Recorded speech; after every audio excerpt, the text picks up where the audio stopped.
Hola a todos. En este vídeo vamos a ver qué es el mecanismo NAT y cuáles son los principales tipos de NAT, tanto los que podemos utilizar a nivel de router como los que hay a nivel de infraestructura.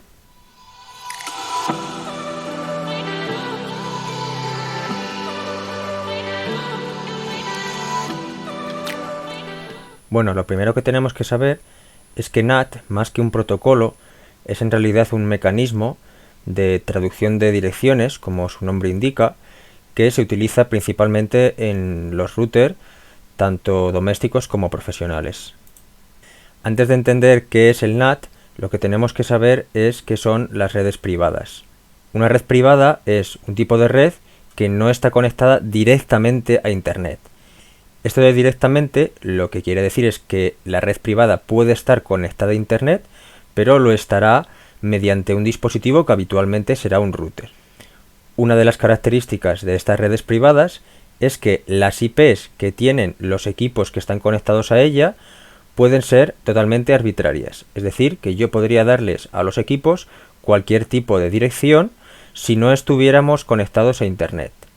Porque lo que tenemos que tener en cuenta es que esas direcciones que yo pongo en mis PC no están reservadas globalmente. Por lo tanto, yo puedo tener en mi red privada un equipo con una IP y otra persona en su red privada también puede tener la misma IP asignada a otro equipo diferente.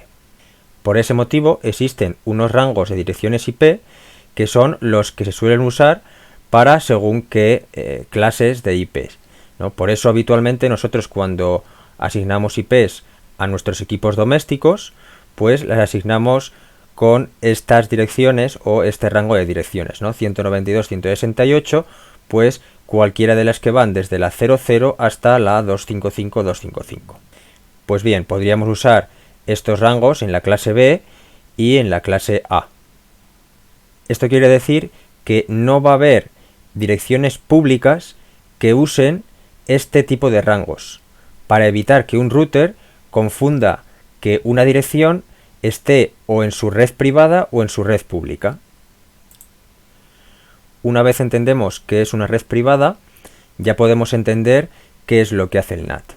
Pues bueno, básicamente el NAT fue una solución que a día de hoy es la que más se sigue usando, de las que se propusieron ante el problema de la escasez de IP versión 4 públicas. A día de hoy mayoritariamente se sigue usando IP versión 4, a pesar de que están prácticamente agotadas. Pues bien, lo que hace este mecanismo es que permite que una multitud de hosts de una red privada tenga acceso a Internet utilizando una dirección pública o un conjunto más pequeño de direcciones públicas. Es decir, que a la hora de hacer una conexión a Internet, cuando el tráfico atraviese de la red privada a la red pública, lo que ocurrirá será una traducción de una a la otra de forma dinámica, de forma automática, sin que el usuario se dé cuenta. Esa traducción funciona tal que los datagramas que atraviesen la red van a ser modificados tanto en su IP de origen como en su IP de destino, si el tráfico es entrante o es saliente respectivamente. En un ejemplo gráfico, aquí tenemos de un lado la red privada nuestra y luego aquí tenemos Internet. En este caso, pues accederíamos a un equipo remoto, supongamos que es un servidor. Pues bien, cuando yo envíe un paquete de solicitud de uno al otro, lo que haré es que en ese paquete yo pondré la dirección de destino, que es esta, la 213.168.112.3, es esta misma dirección. Bien, pues cuando atraviese el dispositivo NAT, que habitualmente será un router, al ir para allá, la dirección de origen va a cambiar. Es decir, la dirección de origen, que en este caso es la 10.0.1.2, va a cambiar por otra, que en este caso este dispositivo decide que es la 128.143.71.21. Al responderle este otro dispositivo de aquí, lo que va a emitir es un mensaje a esa misma dirección y cuando el tráfico llegue aquí volverá a hacer la traducción para que el paquete se envíe exclusivamente al equipo que realmente lo solicitó, que sería el 10.0.1.2. Bueno, los principales tipos de NAT serían el NAT dinámico, el NAT estático y el NATpad. También os añado este CGNAT, porque creo que es importante saber de su existencia, pero los que se van a aplicar en los routers van a ser los 3 primeros. Ahora los vamos a explicar los 4. Bueno, el primer tipo de NAT va a ser el NAT dinámico. En este NAT lo que yo voy a tener es, por un lado, un conjunto pequeño de direcciones públicas, es decir, direcciones que me permiten acceder a Internet, y luego un conjunto más grande de equipos que solicitan acceder a Internet. Entonces, ¿cómo puedo gestionar yo eso? ¿Cómo puedo gestionar que haya más equipos que direcciones posibles? Pues bien, el router va a funcionar tal que los primeros que lleguen a hacer la solicitud se les irá traduciendo su IP privada por una de las IP públicas que hay disponibles, y en el momento en el que éstas se agoten, el resto de equipos que soliciten acceder a Internet no van a poder acceder. Es decir, es un tipo de NAT bastante limitado. Si viéramos que uno de los dispositivos que estaba usando una de las IPs públicas deja de usarla, pues esa IP pública volvería a quedar libre para que otro posible dispositivo que hiciera otra solicitud pudiera asumirla y pudiera hacer esa traducción y por lo tanto generar ese tráfico. El ejemplo gráfico sería el mismo de antes, ¿no? Yo tengo un equipo que tiene la dirección privada la 10.0.1.2, que al hacer una solicitud de tráfico a esta dirección, lo que ocurre es que este dispositivo NAT pues tiene lo que se llama un pool de direcciones. Un pool de direcciones es un conjunto de direcciones. En este caso tendría este conjunto de direcciones públicas desde la 71.0 a la 71.30, pues le asignará una de ellas para que pueda hacer la conexión, ¿no? Entonces, desde el punto de vista de este otro equipo, le va a llegar precisamente una solicitud de una dirección de ese rango, ¿no? De ese pool. En este caso, pues resulta que ha sido la .21. Si este equipo tuviera que dar una respuesta, pues pondría en la dirección de destino esta misma dirección. Y cuando le llegara al dispositivo NAT, haría la traducción de esa dirección .21 a la dirección 10.0.1.2, que es la que corresponde realmente al equipo que originó el tráfico. El segundo tipo de NAT sería el NAT estático, que funciona exactamente igual que el NAT dinámico, con la diferencia de que una de las direcciones de las que están disponibles en el pool se asigna a un equipo concreto.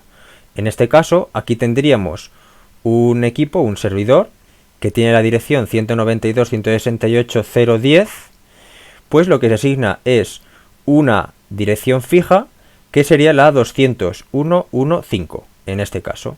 Por lo tanto, cada vez que alguien solicite acceder a la 201.1.5, pues va a acceder no a esta red en concreto, sino en particular a este servidor de aquí.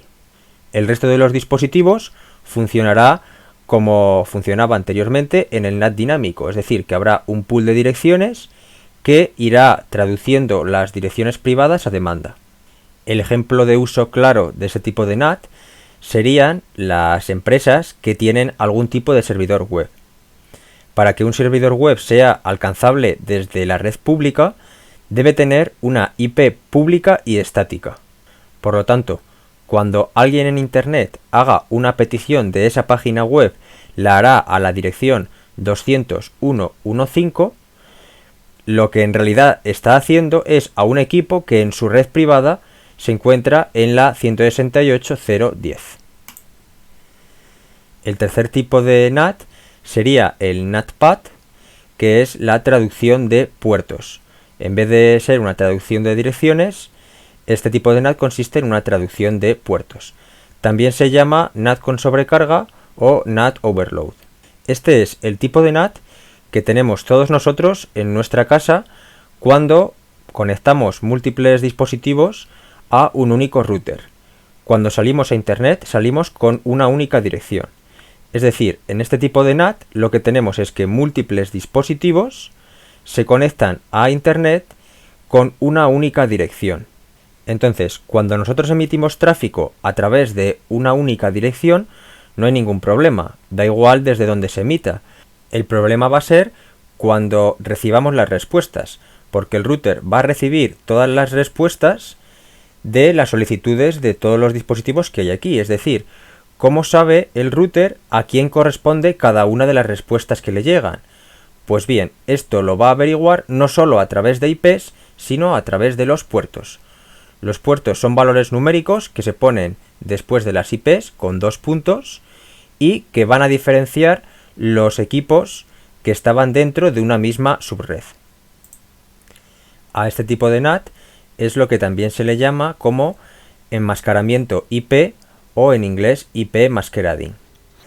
Este esquema es exactamente lo mismo que el anterior, solo que un poco más ampliado.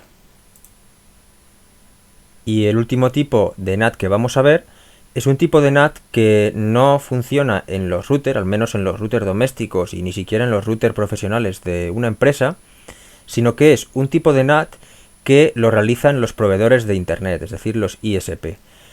También se le llama NAT a gran escala o del inglés sus siglas LSN. En este tipo de NAT lo que va a ocurrir es que los proveedores de Internet van a asignar direcciones públicas entre comillas a sus clientes. Es decir, el cliente va a creer que tiene una dirección pública, pero en realidad van a ser direcciones privadas dentro de una red privada del proveedor. Esto lo vemos mejor en el siguiente esquema.